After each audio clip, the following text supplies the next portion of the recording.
esta semana el régimen de Daniel Noboa puso sobre la mesa una batería de medidas que van desde auditorías a empresas públicas hasta el fin del subsidio al diésel para la industria atunera y un reajuste en las tarifas eléctricas para grandes consumidores. ¿Son pasos firmes hacia la sostenibilidad económica o apenas movimientos tácticos en medio de una tormenta fiscal? Para entender el trasfondo de estas decisiones y lo que significa para el bolsillo de los ecuatorianos y el futuro del Estado, vamos a conversar con Fausto Ortiz, economista y exministro de Finanzas, una de las voces más autorizadas para descifrar el ajedrez económico nacional. Economista Ortiz, gracias por estar con nosotros. El gobierno ha lanzado un nuevo paquete de medidas. Queremos conocer su lectura técnica y política sobre estos asuntos. Sí, gracias, Juan Javier. Saludos cordiales a ustedes en la audiencia de Radio Centro. A ver, el presidente de la República en mayo 24, el día de su posesión, ya daba algunas señales de lo que quería hacer y hoy día lo está plasmando un poco en el papel ya más firme, ¿no? Hablaba de que las empresas estatales tienen que ser sometidas a auditoría y hoy día está diciendo que las empresas van a ser auditadas por firmas importantes a nivel internacional, lo cual te pasa un mensaje interesante de que ya vayas descifrando, no solo contar con balances, sino que sean auditados y que sean revisados con gente de buen nivel para poder saber qué se puede hacer o qué se debe hacer con esas empresas.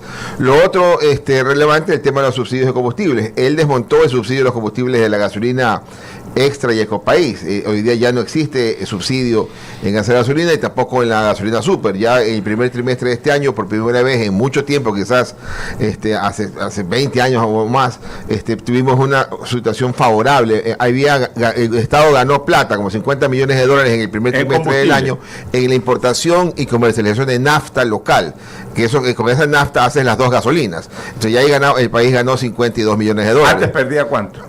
Dependiendo siempre perdía plata. Esta es la primera vez que gana y la pérdida en la comercialización del diésel importado que se vende localmente en el primer trimestre de este año es como unos 220 millones. Es decir, de alguna forma ya no tiene subsidio en la super, no tiene subsidio en la extra y te quedaba todavía grandemente el problema del diésel. No sé, si hablamos que 220 millones era el diésel en un trimestre, uno podría decir, oye, fácilmente eso es más de 1.000 millones en el año. Bueno, ¿qué impacto fiscal tendrá la eliminación del subsidio del diésel para la industria atunera? Nada.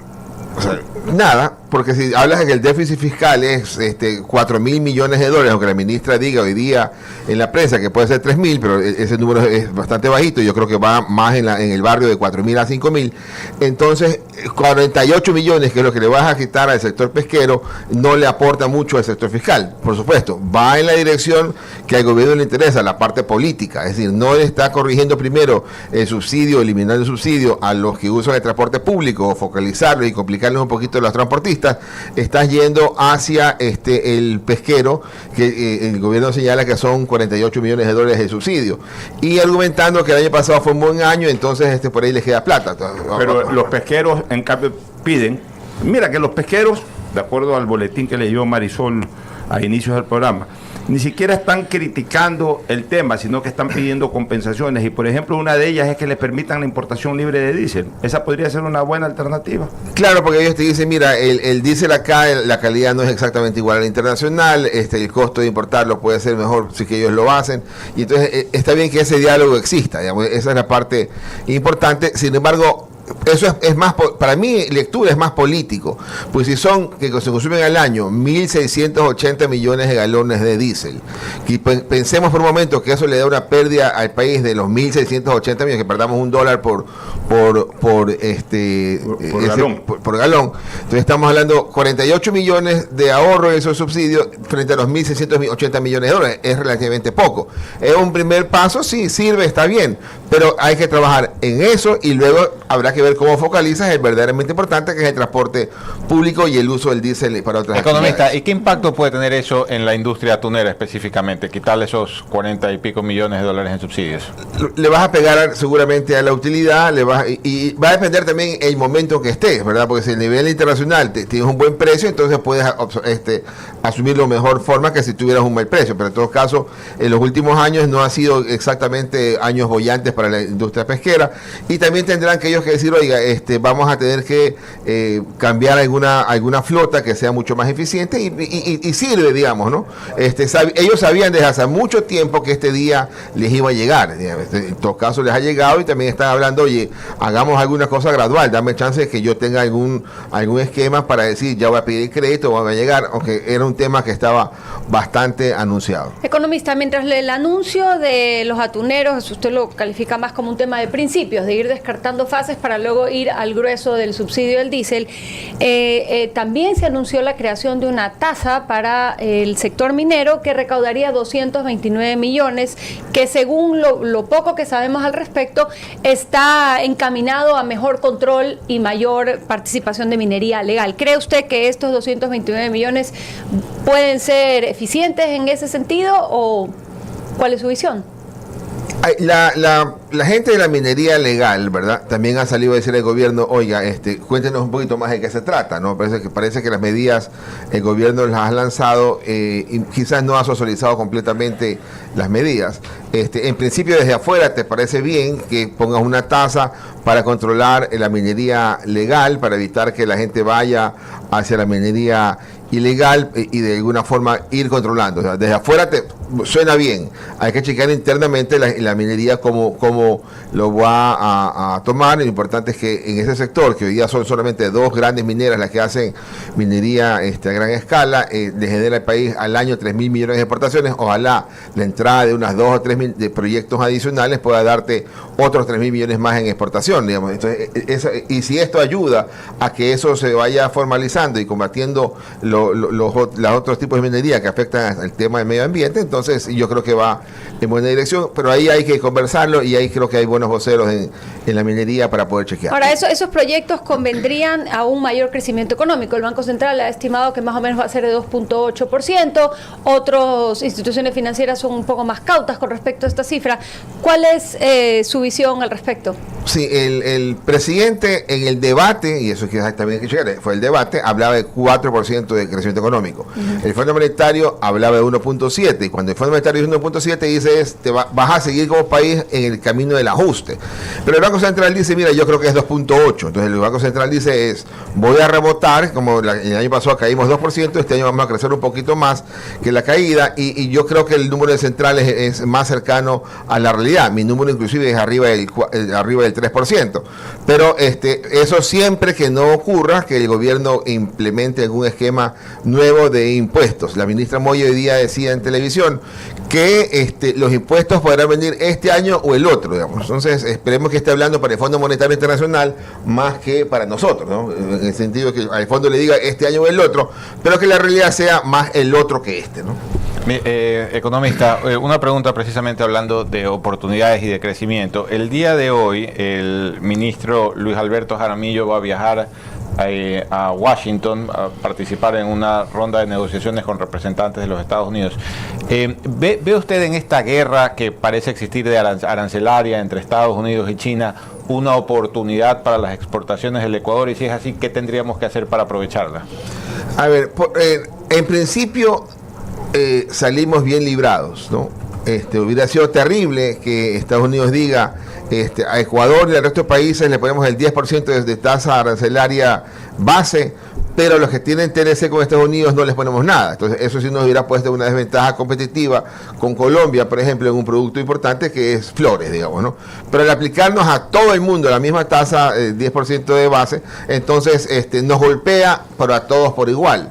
Ya, el gran perjudicado es el pueblo americano, que va a importar más caro, y el presidente puede ser que se equivoque, Trump, cuando dice, oiga, ¿por qué subes los precios y deberías tú asumir el impacto del arancel a una empresa que vende? Eso no vas a hacer. Hay un arancel más alto, entonces lo tiene que pagar el que lo compra, digamos. Claro, pero a China sí son unos aranceles especialmente más altos que el resto del mundo. Entonces, eso puede crear una oportunidad para Ecuador, de repente reemplazar productos que Estados Unidos traía de China, ahora se pueden llevar de Ecuador y de Latinoamérica. Yo creo que muy poco. Yo personalmente creo que muy poco. No estamos digamos, China exporta, puede exportar, supongamos, o la zona asiática puede exportar camarón, nosotros también, digamos, ¿no? Pero cuando ellos no puedan entrar, van a irse a mercados donde nosotros también competimos, entonces en esa parte podemos tener algún tipo de equilibrio. No es tan claro el escenario ganador en ese campo. Más aranceles, yo creo que pierden más. También se ha anunciado un aumento en las tarifas eléctricas para los grandes consumidores. Economista Ortiz, ¿esta medida es económicamente saludable? Esa medida obedece a la realidad que estamos viviendo. O sea, el año pasado tuvimos estiaje en abril y en septiembre hasta casi que diciembre. Y habían tarifas de alguna forma que no se compadecían con la realidad del momento y nos tocaba importar de Colombia a un precio mucho más caro que lo que aquí localmente se vendía. Por lo tanto, en este año no hemos tenido el estiaje en abril, no nos ha pegado tanto, o nada quizás. Y entonces, para evitar que el estiaje potencial de septiembre para fin de año vaya a estar ahí molestando, entonces la tarifa se la mejora, se la corrige un poquito a los grandes consumidores para pasar el mensaje de que vayan buscando también algún esquema de eficiencia. Habrá que chequear que si ellos pueden hacer alguna inversión en donde puedan hacer algún tema solar, algún tema de infraestructura, algún arreglo en la planta donde puedan también hacer alguna reducción en el consumo. Pero en todo caso, no es un tema tan difícil de pensar que el gobierno tenía que hacerlo, ¿no? Y sobre todo los grandes consumidores. Y en el caso ahí había también la minería, ¿no? Era el reclamo el año pasado. A todo el mundo nos cuesta cara la electricidad, lo importamos carísimo de Colombia y a la minería le está dando a 5 centavos. Entonces ahí también hay que ir haciendo correctivos, ¿no? Fausto, muy bien, hemos hablado de la macroeconomía, de que el gobierno está tomando decisiones, medidas para mejorar en algo la macroeconomía, pero vamos a la microeconomía. Vamos a la generación de fuentes de empleo, vamos a la reactivación económica de la calle. ¿Cómo la podemos lograr? ¿Qué le está faltando tomar qué decisiones le está faltando tomar al gobierno? ¿Qué cosas o qué expectativas tú tienes para generar una mejor microeconomía, es decir, la economía ciudadana? ¿Cómo la podemos mejorar? A ver, el gobierno ya hizo lo primero que tenía que hacer, que fue ganar las elecciones. Para mí eso era básico, digamos, ¿no? Para tener un escenario sin incertidumbre era claro y necesario que el gobierno repita y que arranque este nuevo periodo de 4 años. Y eso ya lo empiezas a sentir. Ya, por ejemplo, las ventas en el mes de mayo, yo estuve conversando con algunos comerciantes ayer importantes y te dicen, oiga, mayo me fue bastante bien. Entonces, en la medida que las ventas localmente tengan un buen comportamiento, entonces la economía va a estar bien. Y si las ventas van bien, esa tienda va a contratar una persona más. Entonces esa persona más va a salir del desempleo o de su empleo y eso va a ir mejorando. Los números de empleo eran terribles hasta diciembre. Hablábamos siempre de que hasta diciembre habían 2.850.000 personas empleadas, que era el mismo número que estaban empleados en el 2010, lo cual es terrible. O sea, 15 años después, los mismos números de personas empleadas, habiendo 2.200.000 personas más en la calle. Ahora, yo creo que este año vamos a superar el nivel prepandemia, que eran 3.150.000 empleados, creo que lo vamos a superar, y entonces eso ayuda, ¿no? En la medida que la gente diga, hay expectativa de crecimiento, hay mejora en las ventas, hay oportunidad de empleo, eso va a dinamizar la economía. Al final del día, la economía se dinamiza. Mira que el crédito ha mejorado, el crédito ha subido más de 10% hasta los datos hasta abril. Los datos de los depósitos están creciendo a muy buen ritmo. Los datos hasta mayo seguramente van a estar creciendo arriba del 25% de los depósitos. Y esos depósitos te van a dar chance de que la gente pueda destinar el banco crédito.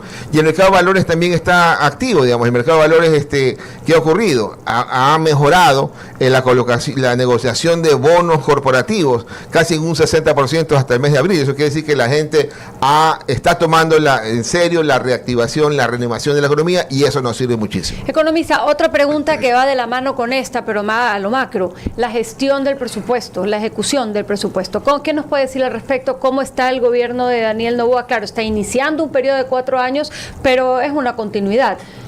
Sí, los datos presupuestarios al mes de mayo, ¿no? Ayer a las 12 de la noche los terminaba a mano, te dicen que en los primeros 5 meses del año tú tienes una inversión pública, lo que se llama el plan anual de inversión, de 400 millones de dólares. Es poquito, porque hace 2 años eran los mismos 450 millones, pero es el doble de lo que hacía el gobierno del año pasado. Entonces, eso sirve, ¿verdad? Pero todavía es la mitad de lo que se hacía hace 10 años.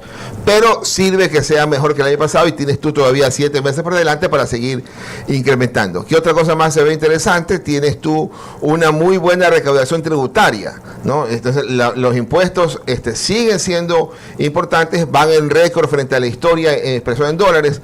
El mes de mayo fue un poquito bajo con relación a los últimos mayos, pero era porque el año pasado, por ejemplo, habían ingresos extraordinarios, ¿no? Ingresos puntuales que se pagaban en mayo por algún motivo, bien sea de la seguridad, bien sea de cualquier cosa, de los ingresos patrimoniales que este año es el único rubro que se cayó, y de ahí el resto está muy bien en el IVA, está muy bien en el impuesto a la renta, y apunta bastante bien el tema de la recaudación. Y en el tema fiscal, la última línea, en los primeros 5 meses del año, el déficit fiscal, lo que se llama las cifras devengadas, es decir, las facturas que se han recibido, eso está en 750 millones de dólares, que está bien, está controlado, y y en los valores pagados estamos en equilibrio. Entonces, el equilibrio del déficit fiscal. Los atrasos pareciera que se han bajado un poquito. Entonces, la parte fiscal está bastante bien controlada. Lo que nos falta es mucho más actividad hacia el crecimiento y mucha más mensajes allá. La ministra Moya, que estábamos reclamando que necesitamos escucharla mucho más, entonces está hablando de crecimiento también. No se aleja tanto del ajuste, pero hay que estar claros, no puedes alejarte mucho si tienes al Fondo Monetario, que es tu gran financista. En tiempos donde cada dólar importa, cada medida debe mirarse con lupa y sentido de país.